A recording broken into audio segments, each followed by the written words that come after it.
Qué alegría y qué bendición. Gracias por la oportunidad. Realmente para mí es una dicha poder estar con cada uno de ustedes en esta oportunidad y compartirles la palabra del Señor. Soy el pastor Freddy de la Iglesia Gracia Plena y formamos parte también de este movimiento que se está levantando y sabemos de que es el Señor obrando y bendiciendo la vida de cada persona. Así es que, oye, sin más, quiero compartirles la palabra en este momento. He titulado a esta enseñanza Afirmando mis pasos. Proverbios capítulo 5 verso 21 dice: pues los caminos del hombre están delante de los ojos del Señor, y Él observa todos sus senderos. Resalta esta palabra tan importante, dice el camino o los caminos. Nuestra vida, todas nuestras acciones son conocidas y están delante de nuestro Dios. Él observa todos nuestros senderos. Nota qué importante, y es que en este versículo lo que está resaltando es que Dios conoce cada área, cada movimiento, cada acción que tú y yo vayamos a hacer en este tiempo en nuestras vidas. De seguro tú te preguntas: ¿Dios conoce realmente lo que pasa? Es verdad, Él los conoce. Aún los secretos más ocultos, Él los conoce. Y la palabra del Señor claramente aquí los menciona. Cada acción tuya, sea en el trabajo, sea en la familia, buenas o malas, de las más agradables o de las más complicadas, el Señor las conoce. Entonces, este primer punto resalta algo muy importante. Dios conoce tus caminos, Dios conoce todas nuestras acciones, Dios conoce cada uno de nuestros movimientos de los que estamos teniendo en esta temporada. Ahora, Ageo 1:7 dice: así dice el Señor de los ejércitos, considera bien tus caminos. Ok, el primer versículo que leímos hace referencia a que el Señor ya conoce nuestros caminos, pero en el segundo capítulo y segundo libro que leímos, Ageo 1:7, hace referencia a la responsabilidad que Dios nos ha dado por la elección de dónde caminar. No es interesante meditar y pensar en esto, y es que todos tenemos la responsabilidad de ver y de pensar a cuáles van a ser nuestras acciones. Sabes, de repente tus caminos hace referencia a tu familia, tus caminos hace referencia a tu trabajo, el cómo te desarrollas en el trabajo, el cómo te desarrollas en tu familia, el cómo te conduces con tus hijos o con tu cónyuge, lo muestra la palabra del Señor, y es que el Señor para Él todo esto es conocido. Pero el verso siguiente en Ageo 1:7 dice de que Él nos da a nosotros la responsabilidad de cómo es que debemos de andar en nuestro caminar. Dice: considera bien tu camino. ¿Cómo estás conduciéndote allí en tu casa? Tu camino de repente en esta etapa es tu trabajo. ¿Cómo te estás conduciendo en tu trabajo? ¿Eres una persona prudente? ¿Eres una persona que sabe guiar? ¿Trata bien a los trabajadores? De repente tu camino es tu hogar. ¿Cómo te estás conduciendo en tu hogar? Considera bien la forma de cómo te estás conduciendo en tu hogar. ¿Estás tratando con responsabilidad? ¿Estás haciendo bien las cosas? Ok, partiendo de ese punto de responsabilidad, Mateo capítulo 7 verso 13 habla de lo siguiente y dice: solo puedes entrar en el camino o en el reino de Dios a través de la puerta angosta. La carretera al infierno, dice, es amplia y la puerta es ancha para los muchos que escogen ese camino. Sin embargo, la puerta de acceso a la vida es muy angosta y el camino es difícil, y son solo unos pocos los que alguna vez lo encontrarán. Y está haciendo referencia a lo que qué complicado de repente es hacer bien las cosas dentro de nuestra familia. Qué complicado de repente es hacer bien las cosas para con nuestros hijos. A veces es más fácil renegar y gritar y molestarse sin ningún tipo de razón, sin ningún tipo de incomodidad o de situación allí, de justificación sobre nuestras acciones. Pero aquí el Señor nos habla bien claro y nos dice de que hacer lo correcto a veces es complicado. Es como entrar por una puerta angosta, es como caminar por un sendero estrecho. Es difícil, ciertamente, pero esto trae gran responsabilidad a nuestras vidas. Entonces, estos tres versículos resaltan lo importante de entender cómo estamos andando en el camino de la vida, cómo estamos andando en el sendero de la vida, cómo te estás comportando, cómo estás haciendo. Pero claro, Mateo 7:13 hace la recomendación que el reino de Dios, que si tú eres hijo de Dios y has nacido de nuevo, entonces tu conducta debe de ser la correcta, la adecuada, la justa, aunque a veces sí es complicado, aunque a veces es incómodo de repente, porque vas a luchar contigo mismo, con tu propia naturaleza, con tus propios deseos humanos en ese instante, pero lo correcto debe de prevalecer en tu corazón. Qué interesante es hablar sobre el camino y hablar sobre lo que esto implica.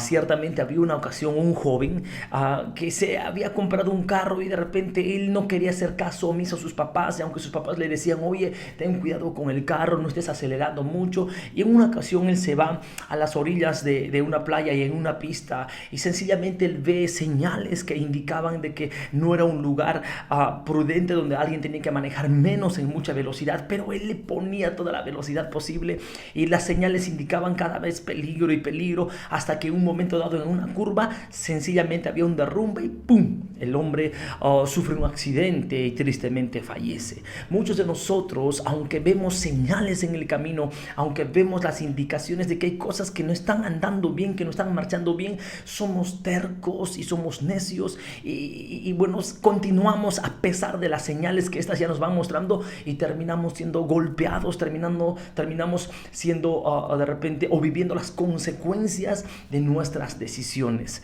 Sabemos que está mal, pero a pesar de que sabemos, igual continuamos. Esta historia me hace pensar mucho en cómo a veces andamos nuestra vida cristiana, cómo andamos nuestra vida de fe. Sabemos que hay cosas que están bien y otras cosas que no están bien, pero a pesar de que sabemos, no las hacemos. La Biblia tipifica esta acción como el pecado de omisión.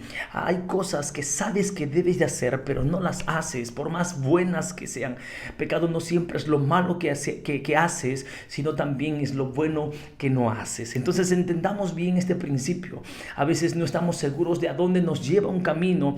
En otras ocasiones somos plenamente conscientes de que ese camino nos lleva a algo inadecuado, pero de todas formas decidimos caminar, de todas formas decidimos arriesgarnos en todo esto. Primera de Corintios capítulo 15 verso 58 dice la palabra: así que, hermanos míos amados, estad firmes y constantes, creciendo en la obra del Señor siempre, sabiendo que vuestro trabajo en el Señor no es en vano.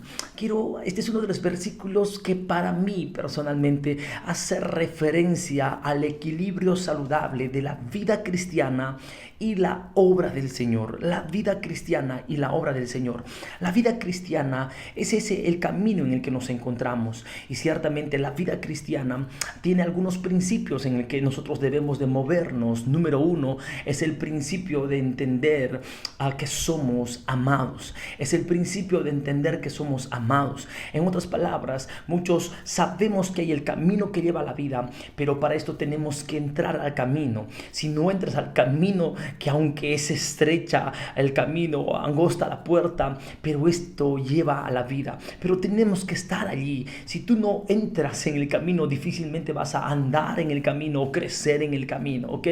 Entonces, pero cuando entras en el camino, lo primero que entiendes es que eres amado. Es que eres amado, que no hay ninguna acción que tú puedas hacer para que Dios te ame más. Dios te ama porque decidió hacerlo y entregó a su Hijo unigénito para que Él realmente nos pueda santificar a través de su sacrificio, y en Él tenemos vida y vida abundante, ¿ok?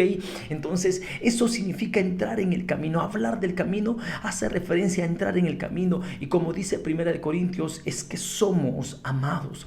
La revelación del saber que somos amados nos da identidad, nos capacita para nosotros vencer cualquier tipo de adversidad y saber de que a pesar de que podemos fallar o equivocar o alejarnos, el amor del Señor va a permanecer.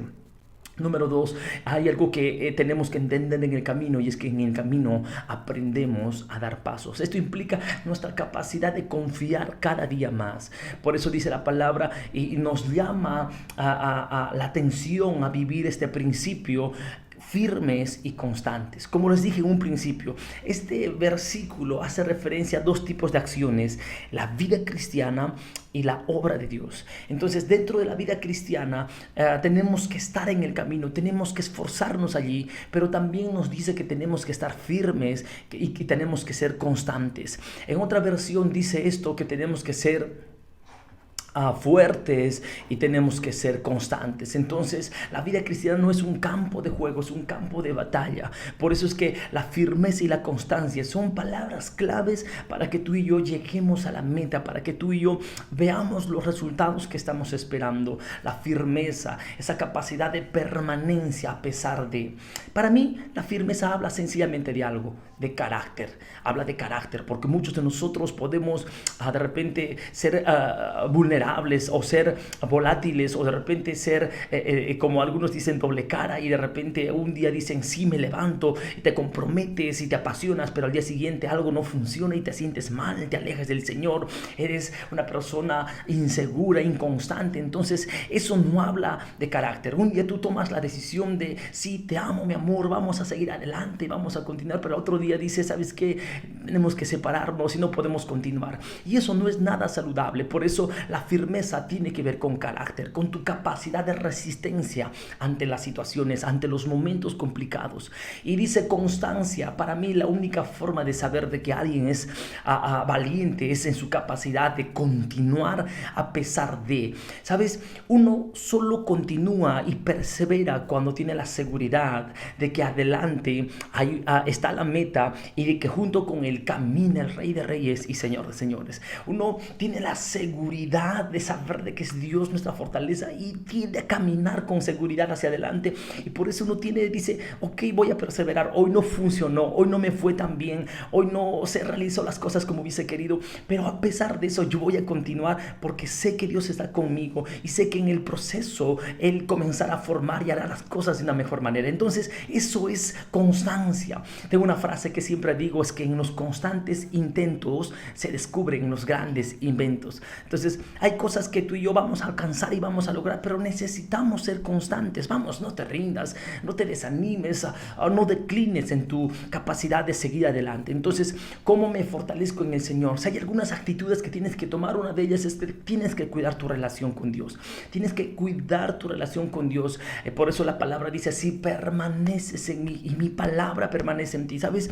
En tiempos difíciles es donde tenemos que aprender a permanecer en Él, pero no solo como un libro de lectura y hacer una oración religiosa, sino a ser coherentes entre lo que creo, leo y vivo, y esto va a traer ciertamente resultados increíbles para con nosotros. Por otro lado, la palabra nos enseña que debemos de vivir como es digno del llamado. Escucha lo que dice Efesios capítulo 4 verso 1, dice, por lo tanto yo, prisionero por servir al Señor, les suplico que lleven una vida digna del llamado que han recibido de Dios, porque en verdad han sido llamados. Sean siempre humildes y amables, sean pacientes unos con otros y tolerantes. La falta, dice, tolérense, dice, las faltas por amor. Ahora, esto para mí es un versículo tan impresionante porque termina hablando de las actitudes, termina hablando de cómo yo debo de vivir. Y sabes, yo debo de vivir como es digno de mi llamado.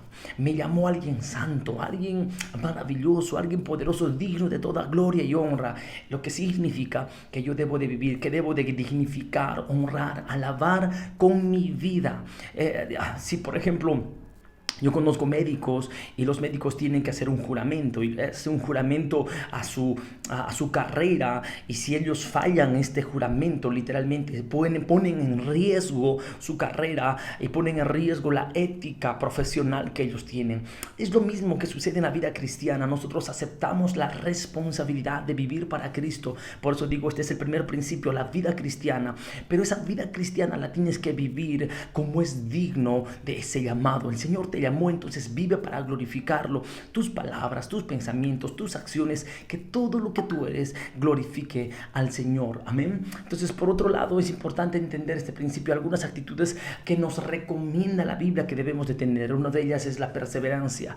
La otra es poner la mirada en Cristo, oír y obedecer su voz. La otra, nuestra meta es llegar al final. La otra, asuma nuevos principios de vida. Y la otra, decida cambiar y ser intencional en tus decisiones.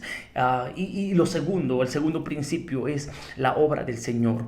Y dice el libro que leímos allí, dice, sean firmes y constantes, creciendo en la obra del Señor siempre. ¿Qué debemos hacer? Crecer en la obra del Señor siempre. Esta es la parte que es la demanda demanda para los creyentes no es que solo Dios quiere alcanzarte a ti, salvarte, restaurarte, sino quiere obrar en ti y quiere obrar a través de ti.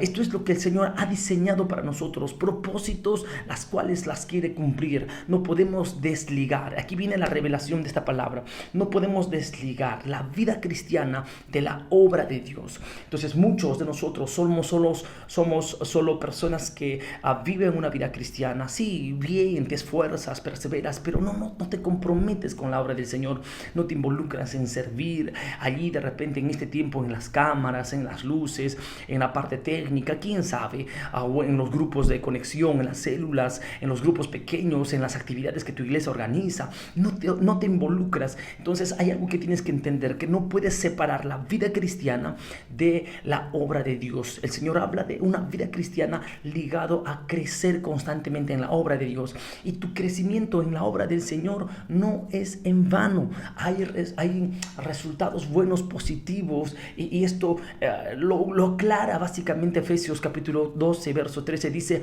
y él mismo constituyó a algunos apóstoles, a otros profetas, a otros evangelistas, a otros pastores y maestros, a fin, y aquí viene el propósito, de perfeccionar a los santos para la obra del ministerio. El Señor hace esa obra, te perfecciona. Eso significa vida cristiana. Para la obra significa la obra de Dios. Entonces estas cosas no puedes desligarlas de tu vida de fe, y al contrario tienes que vivir y crecer en ellas. Dice: para la edificación del cuerpo de Cristo. ¿Realmente eres un instrumento que está siendo usado para la edificación del cuerpo de Cristo? Entonces a mí me gustaría orar en este momento por ti y bendecir tu vida y creerle al Señor que Él sea realmente alguien que trabaje, cambie, restaure nuestras vidas de manera especial. Dios, gracias por esta oportunidad. Quiero orar por cada persona que está conectado en este momento. Sea tu palabra, sea tu amor, sea tu misericordia con cada uno de ellos, y ayúdanos a poder vivir esa vida cristiana conforme a tu voluntad. Danos principios, danos dominio propio, cordura, y haznos vivir como es digno de tu llamado. Por otro lado, también oro, Señor, para que tú nos ayudes, Dios mío, a poder involucrarnos en la obra, Vamos, si estás en este momento conectado, puedes hacer esa oración y decirle: Señor, quiero servirte, te voy a servir. Amén. Señor, bendigo a cada persona que toma la decisión y la iniciativa de servir a Dios. Yo bendigo a cada persona, tu paz, tu amor, tu misericordia con cada uno de ellos. Todo esto oramos creyendo que tú tienes el control, eres fuerza y fortaleza en nuestras vidas, en el nombre de Jesús. Amén y amén. Vamos a seguir orando, yo sé, pero quiero bendecir tu vida, quiero animarte a que lleves una vida cristiana como es digno, a que afirmes tus pasos, a que seas constante, y sobre todo a que te involucres en la obra del Señor y lleves mucho fruto. Dios te bendiga, y es para mí un privilegio poder conectarme con cada uno de ustedes. Hasta la próxima, hermanos. Bendiciones.